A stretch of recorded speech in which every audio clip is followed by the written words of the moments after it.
our Secretary General, Your Excellencies, development partners, ladies and gentlemen, it's good afternoon now. I'm asked to lend support to the territories who have come before me, but it would be remiss of me not to take this opportunity to mention Montserrat, because Montserrat needs help as well. The people of Montserrat know too well what it is like to face natural disasters. In 1989, we faced the wrath of Hugo, a Category 4 hurricane which left over 90% of our houses and buildings severely damaged or destroyed. The mountains and hills, once lush and green, were left completely bare from the battering force of the hurricane winds. The people of Montserrat know what it's like to be without running water, electricity, and telephone communications for months and months. Using insurance and private funds, our resilient, hardworking, and determined people toiled and sweat to get our island moving again. In just 6 years, our houses and key infrastructure were largely rebuilt, both better and stronger. Her Majesty's Convent completely rebuilt our hospital and our government headquarters, our library, and 2 schools. A CDB loan financed our new port, and Montserrat was standing proudly on its own 2 feet economically. Little did we know that we were building key infrastructure in the wrong place.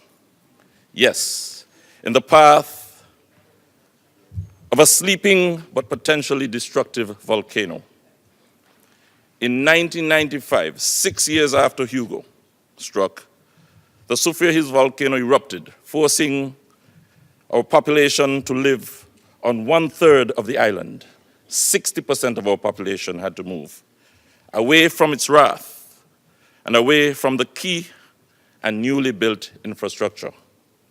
Our only town, our government buildings, our only sea and airport, our only hospital, our main hotels, our only golf course, our most arable farmlands, newly built telecommunications center, newly constructed and well-maintained road infrastructure. All of these were eventually destroyed or rendered useless over a 5-year period between 1995 and 2000. The total loss was assessed to be $200 million for a population then of 12,000 people. On a 39.6 square mile island, $200 million worth of damage to infrastructure is a huge sum. Unlike our recovery efforts after Hugo, we have learned too well the consequences of the slow delivery of aid to provide basic and adequate relief, such as shelter and food. In the first 3 years alone, the hemorrhaging of our population created a brain drain and loss of manpower, critical to today's development efforts. The overnight stay in shelters, overcrowded shelters, turned to months and years. Fleeing overcrowded shelters, unemployment, hopelessness, and uncertainty. 3/4 of our population fled first within the region, mainly to Antigua, while others were scattered around the world. Most went largely to the UK, where over 6,000 were well received but remain in involuntary exile with only the promise of a return ticket. Families were uprooted, separated, and some destroyed as a result. The same is happening to my sister territories. Those who were forced to evacuate to the USA lost their temporary protected status in 2006, although they have no homes or jobs to return to. we needlessly lost lives, population, society, and our economy.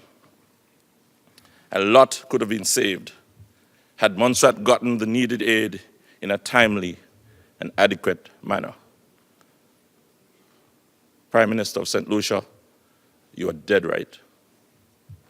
Today, 20 years later, the volcano is now our best friend, providing millions of tons of sand and stone for export and local use. Plymouth, our half-buried town, is the region's most unique and stunning attraction. Montserrat has an incredible tourist product. Thanks to Her Majesty's government, geothermal wells have been successfully drilled and await funding to generate and provide electricity to carry the entire island's demand. The volcano has been quiet for 8 years and is monitored from a state-of-the-art observatory.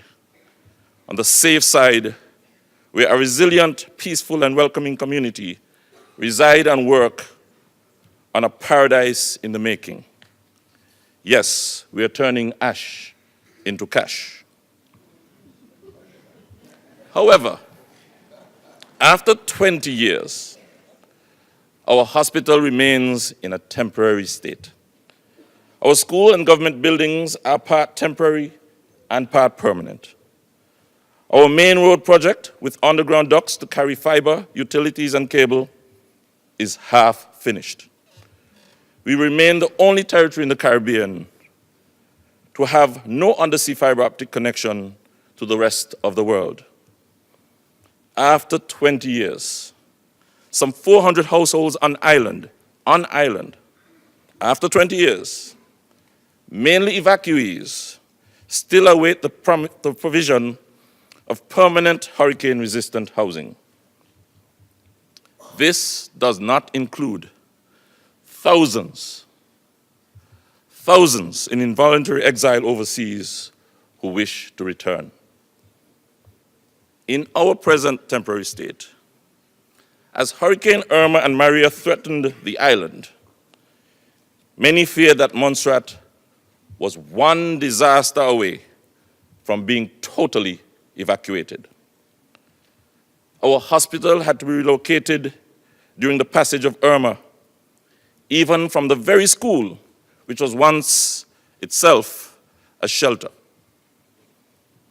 With just a Category 3 wind, the Category 3 winds of Maria, our overground telecommunication system was in shambles. Some parts of the island were out of electricity for a couple of weeks.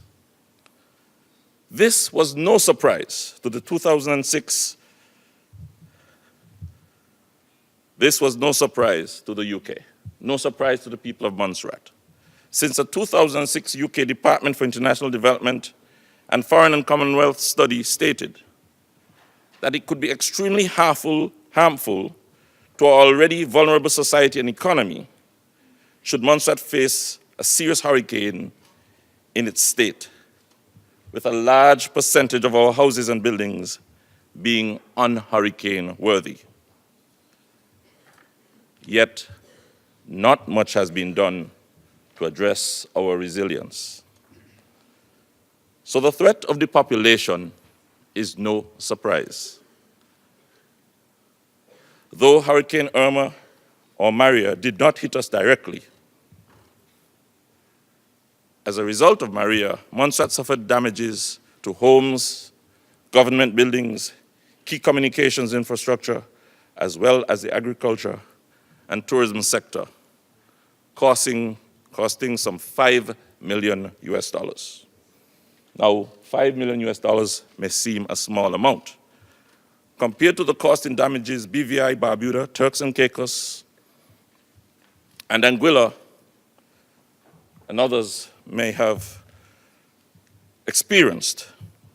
However, a territory in receipt of granting aid to balance its budget, $4.5 million US is a huge sum.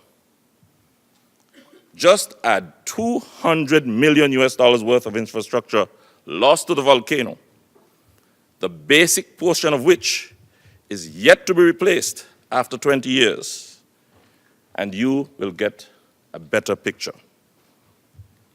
Today, without having this key basic infrastructure that would allow growth to our economy, there is no surprise that Montserrat, and I repeat, after 20 years, remains 60% dependent on budgetary aid from the UK. The incidence of tropical storms and hurricanes are said to be likely to increase in the future. From our position of being desperately in need of development aid after 20 years, and still basically and largely in recovery mode, I empathize with the plight of my neighbors. And I may say that Montserrat is ODA qualified.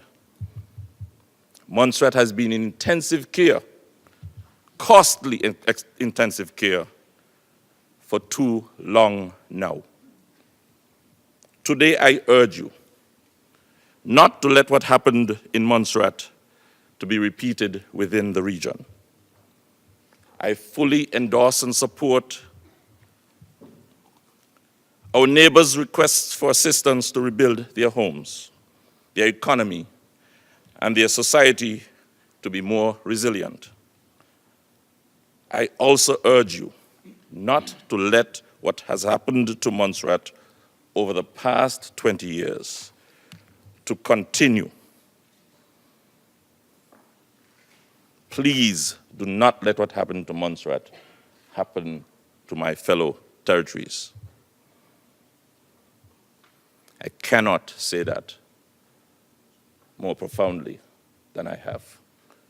The people of Montserrat also need and seek your support to put in place resilient and vital infrastructure necessary to create a viable economy that will attract the vast majority of our own people who are in involuntary exile overseas and want to return. Building back better is costly, but certainly wiser. Failure to act now will be the crisis after the crisis. Please let us work together and leave no one behind. Those affected before, like Montserrat, those affected recently, and those who may be affected tomorrow. Thank you all for this opportunity.